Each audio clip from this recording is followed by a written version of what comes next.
Scary Fables. My family didn't believe me about what I saw in the woods until they saw the footprints. When I was 7, I saw something in the woods that no one in my family believed, at least until the footprints showed up the next morning. My dad took us camping that summer, towing our dented white trailer into one of those family campgrounds where the air smells like pine needles and burnt marshmallows. My older brother Jake was 12, already convinced he was too cool for me, which was fine. He found a group of kids to run around with the moment we parked. I was alone, but I didn't mind. I liked looking at rocks and trying to catch grasshoppers. By the second day, I was bored watching Jake play tag with the others while I kicked pine cones around, so I decided to go exploring. I didn't think I'd get lost. I thought I'd just walk a bit, see the mountains through the trees, and walk straight back. It was adventure, not stupidity. At least that's what I thought. I crossed a small stream, stepped over mossy logs that looked like they'd been snapped clean in half. I remember thinking it was weird how so many trees were broken. But I kept walking and walking, the mountains always just out of reach. I don't know how long I was out there before I realized I couldn't find the way back. At first, I told myself I wasn't scared, but the sun dropped fast, shadows swallowing everything, every rustle sounding like something creeping up behind me. I found a boulder near some bushes and tried to curl up for warmth.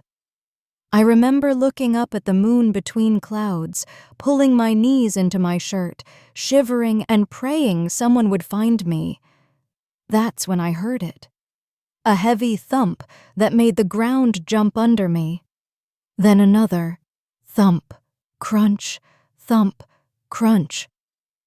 At first, I thought it was a machine, maybe a search party with some kind of tractor, but the rhythm was too slow, too heavy. I crawled out from the bushes, and I saw it. Lit by the moon, striding away from me toward the mountains, was something I can only call a giant. It was the shape of a man, but impossibly tall, at least 30 feet, maybe more. Its legs were thick like old tree trunks, its body covered in what looked like mud, moss, and strips of hanging leaves. Each step was a rumble, a crunch of twigs and pine needles underfoot. I know I shouldn't have, but I followed it. The footprints it left were huge, about as long as I was tall, pressed deep into the soft dirt and moss. I stayed far enough back, terrified it might turn around, but I couldn't stop staring. I watched it grab a dead tree and snap it like a toothpick, letting the pieces fall as it moved on. In the moonlight, I saw the damp shine on its mossy back. It grunted softly with each step, almost like it was tired. I never saw its face.